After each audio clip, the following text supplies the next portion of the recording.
أعوذ بالله من الشيطان الرجيم. بسم الله الرحمن الرحيم. والفجر وليال عشر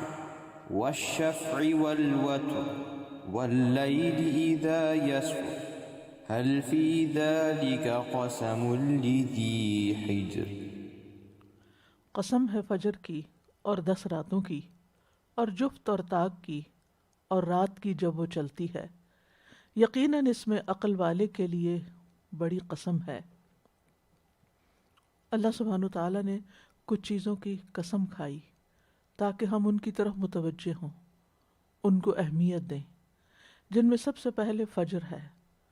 اور فجر سے مراد وہ روشنی ہے جو طلوع شمس سے پہلے مشرقی افق سے نمودار ہوتی ہے۔ اللہ نے فجر کی قسم کھائی ہے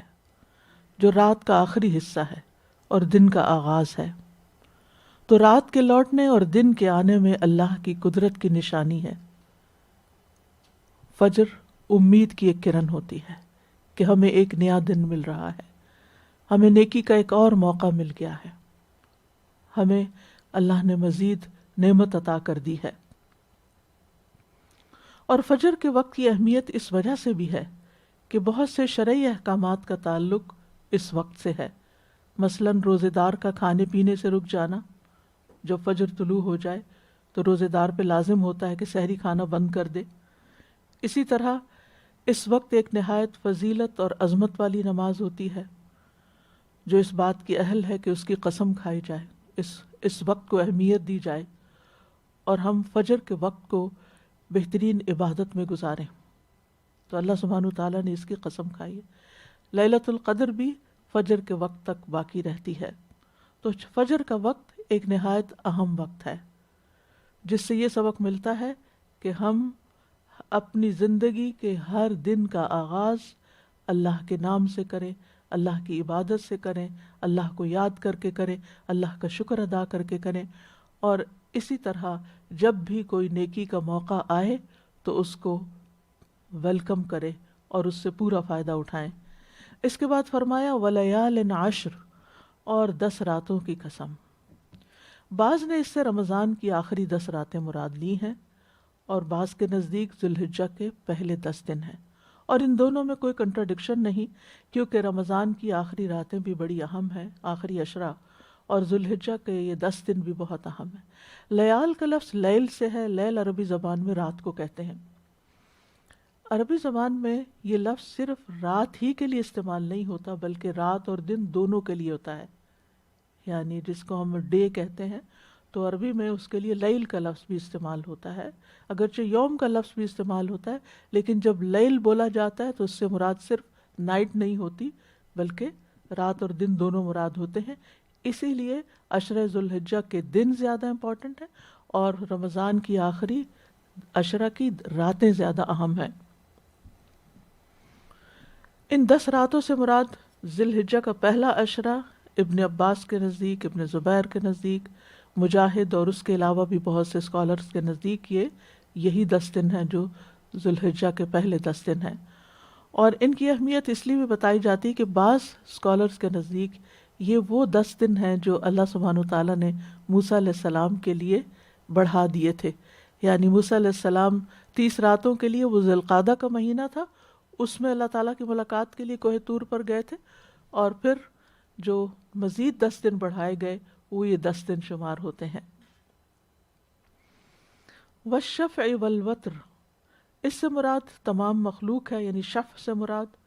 اور طاق اللہ کی ذات ہے۔ وَمِن كُلِّ شَيْءٍ خَلَقْنَا زَوْجَيْنِ لَعَلَّكُمْ تَذَكَّرُونَ، سورۃ ذاریات میں آتا ہے،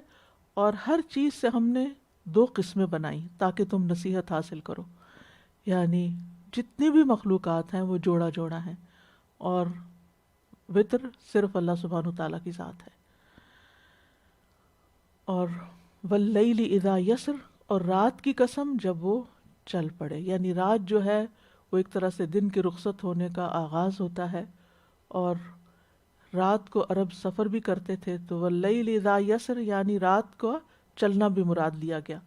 اور ساریہ رات کو سفر کرنے والی چھوٹی سی جماعت بھی کہلاتی ہے، اور اسرا کا مطلب ہوتا ہے رات کے وقت سیر کرانا، سبحان الذی اسرا بعبدہ، اور بعض نے اس سے مراد یہ لیا ہے کہ اس رات سے مراد وہ رات ہے جب رسول اللہ صلی اللہ علیہ وسلم نے معراج کا سفر کیا تھا،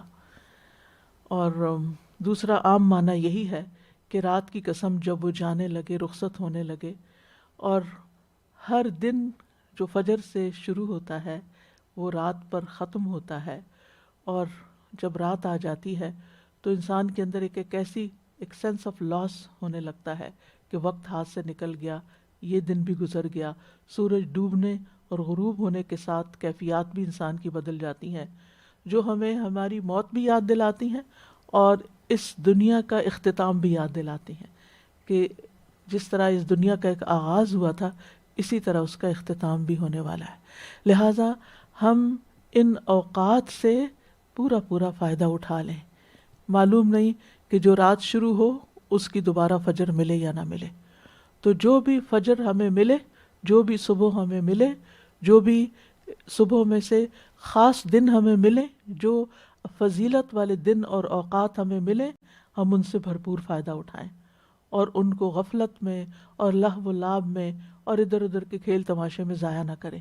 بلکہ ان کے لیے اپنے آخرت کے لیے بھرپور سامان تیار کر لیں۔ پھر فرمایا ہل فی ذالک قسم لذی حجر، کیا اس میں کسی عقل مند کے لیے کوئی قسم ہے؟ حجر کا مطلب ہوتا ہے روکنا، یہ حجر سے پتھر بھی روک کا کام کرتے ہیں، اور اس سے مراد انسانی عقل بھی ہوتی ہے۔ ذی حجر سے مراد عقل والا، کیونکہ عقل بھی انسان کو برے کاموں سے، غلط چیزوں سے، بے حیائی کی چیزوں سے روکتی ہے، عیب والی چیزوں سے روکتی ہے۔ تو اللہ سبحانہ وتعالیٰ نے اس آیت کریمہ میں پچھلی قسموں کی عظمت کا احساس دلایا ہے کہ یہ بہت بڑی قسمیں ہیں،